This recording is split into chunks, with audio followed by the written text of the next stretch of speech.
There is an account you made a long time ago that you have completely forgotten. A hobby forum, a shopping site, a free trial you signed up for once and never opened again. You could not name it if I asked you to right now. And that is exactly the one that can take everything else down. You're listening to the Digital Safety Playbook. I'm Brent Gifford, 30 years defending banks, written in plain English for everybody else. This week, the forgotten accounts hiding inside your email and the 20-minute cleanup that closes them. One note before we start.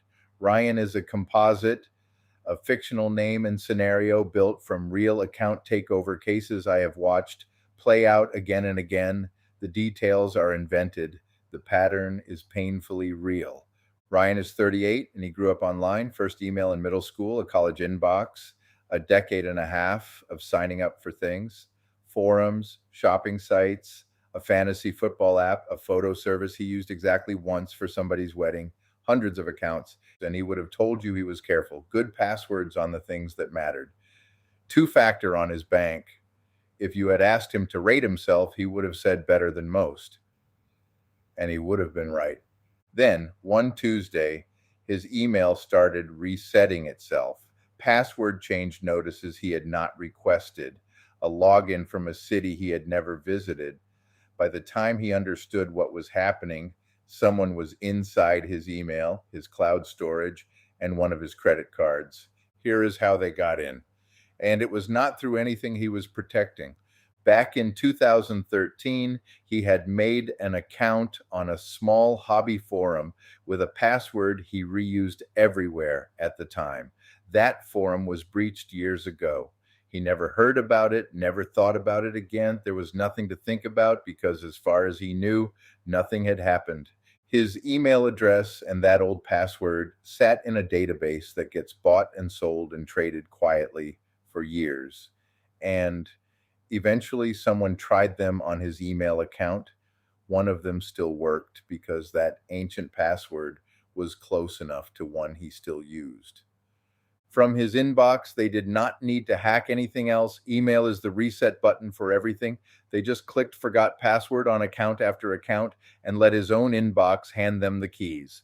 Ryan did not get hacked because he was foolish. He got hacked because nobody ever told him that the account he forgot he had was the one that would open every door he was carefully guarding. So here is the thing underneath Ryan's Tuesday. Your inbox is a museum of every account you have ever made. And you only protect the ones you remember. The forgotten ones do not disappear. They sit there for years as unlocked side doors, still tied to your email, still holding an old password. Attackers do not break down the front door you reinforced. They walk around the house trying the windows, and the one you forgot you left open is the way in. Here is the uncomfortable part, and it is worth sitting with for a second. You protect what you remember, and you cannot remember your way to a complete list. One honest aside from me, Brent, the human writing this. I did not start this for the experts.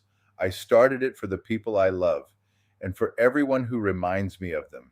People who do everything right and still get blindsided, because no one ever taught them the rules of a fight they did not know they were in. 30 years of doing this for a paycheck, and it matters more to me now than it ever did then. If you want a steady hand in your corner every Monday, subscribe. It is free. All right, the cleanup. 5 steps, about 20 minutes end to end. I will walk you through all 5, and every one of them is written out in this week's post if you would rather follow along there. Step 1, find the accounts you forgot you made. Give this one about 8 minutes because it is the longest. Why it matters. Your inbox is a receipt for every account you ever created, and it remembers what you do not. You are not trying to recall anything here. You are letting the record do it for you, which is the only method that actually works. How you do it? Search your email for the words welcome, verify your email, confirm your account, and your receipt. Every hit is an account tied to you. Make a quick list. You will be surprised how long it gets. And there is also an AI shortcut here, and honestly, it works better than searching. If you use an assistant that can read your inbox, Gemini inside Gmail, Copilot inside Outlook, or another connected assistant, it can read and understand every message instead of just matching keywords. Ask it to go through your inbox and identify every online account, service, or website you have ever signed up for, and to give you back the service name, the category, roughly when you signed up, and whether you still seem active, flagging anything you have not heard from in over a year as possibly forgotten. The exact wording to paste is in the written post. Two rules on that, though. One, this means letting an AI provider read your inbox, so use one you trust and think twice on a work account or anything highly sensitive. Two, let it find the doors, you lock them. Never ask it to delete anything, change a password, or revoke access. Step two, close the dead ones and fix the ones you keep. About 5 minutes. Why an old account with an old password is a working key to your life, even if you never log into it again. And here is the part that surprises people. Abandoning an account does nothing. The data stays on their servers waiting to be part of somebody's breach 3 years from now. Walking away is not the same as closing the door. How? For the accounts you do not use, do not just abandon them. Actually, delete the account so the data cannot be breached later.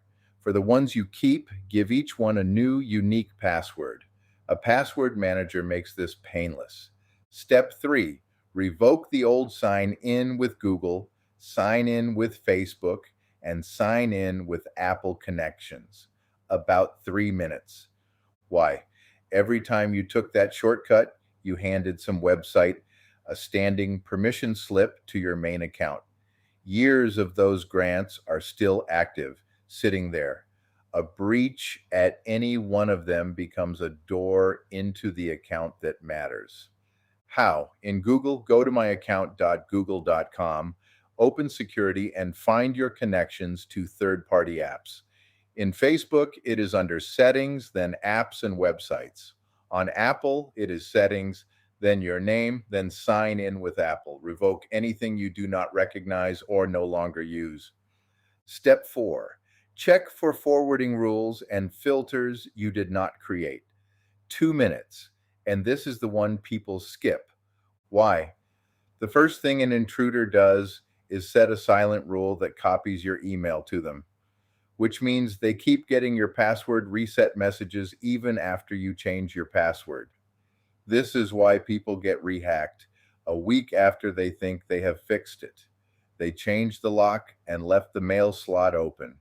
How? In Gmail, open Settings and look at forwarding and at filters. In Outlook, it is Settings, then Mail, then Rules. Delete anything you did not set up yourself. Step 5. Lock the email itself, the master key, 2 minutes. Why? Everything above closes side doors. This one reinforces the front one. If your email is protected with an authenticator app and your recovery details are current, then a forgotten account cannot cascade into it. And Cascade is the whole mechanism of Ryan's Tuesday. How? Turn on Authenticator app two-factor, not just text message codes.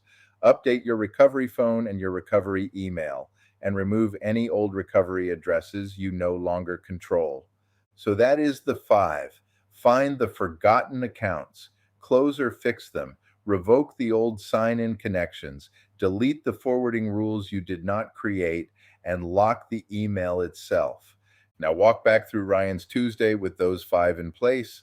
If that 2013 forum account had been closed or carried a unique password, the leaked credentials open nothing at all.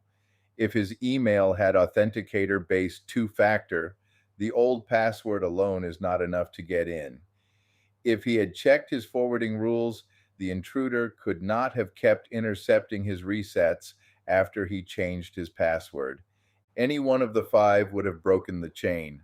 Together, they turn a forgotten door into a locked one, and the whole cascade never starts. And if you do nothing, nothing probably for a long time. That is what makes this one genuinely hard to act on. The forum you signed up for in 2013 has been sitting quietly for over a decade. It will keep sitting quietly right up until the afternoon it does not. This week's cleanup closes the doors you can find. If you want a fuller system for locking down the account that controls everything else, that is the email security lockdown playbook, and the link is in this week's post. If you would rather have the whole library, the all in bundle collects all 26 digital safety playbook guides for $209.99, about 61% off buying them one at a time. Same place, and the link is in the post. And to be clear, the 5 steps you just heard stand completely on their own. You do not need to buy anything to be safer tonight than you were this morning. Now, before I let you go, there is one more thing, and it is the part that bothers me most. Go back to that first step and notice what it cannot do. The whole cleanup only works on accounts you can remember or that left a trace in your inbox. And that is the trap. The account that gets you is the one you forgot you ever made. The 2013 forum, the trial you signed up for once, the app from a job 2 employers ago. You can search your inbox and still miss them because a deleted welcome email leaves nothing behind. There is no amount of trying harder that produces a complete list from memory. So the advanced move is not more cleaning. It is a standing system that finds the forgotten accounts for you mechanically on a repeating schedule. So complete stops depending on your memory and starts depending on a checklist. Set it up once, run it in 10 minutes every few months, and the forgotten door problem is closed for good. That whole system is written out for paid subscribers on the post. Let me be direct with you about that because I would rather be direct than clever. The 5 steps you just heard are the whole free guide. I do not hold anything back to make you pay for the basics. Everything I think you need in order to be meaningfully safer is on the free side. Every single week, and it always will be. What sits behind the paywall is the next layer down. For people who want to close the last gap instead of most of it.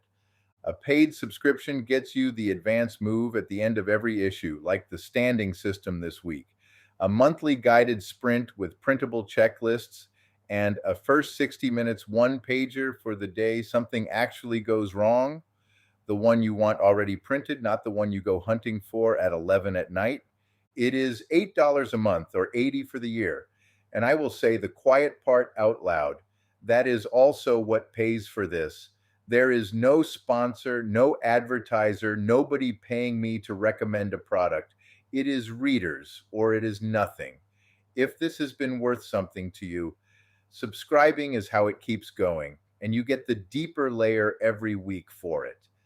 To read this issue or to subscribe, go to the Digital Safety Playbook on Substack and look for the post called His Inbox Had 12 Years of Old Accounts He'd Forgotten. That is the Digital Safety Playbook. New here? Subscribe, and every Monday you will get one practical guide. No jargon, no fear-mongering, just the next thing worth doing. I'm Brent Gifford, and one disclosure, because this publication is about knowing what is real. This narration was made with a licensed clone of my own voice, reading words I wrote myself. Same technology the people on the other side are learning to use, pointed at something honest. Now go check your forwarding rules. It takes 2 minutes, and I would rather you did it tonight than after a Tuesday like Ryan's.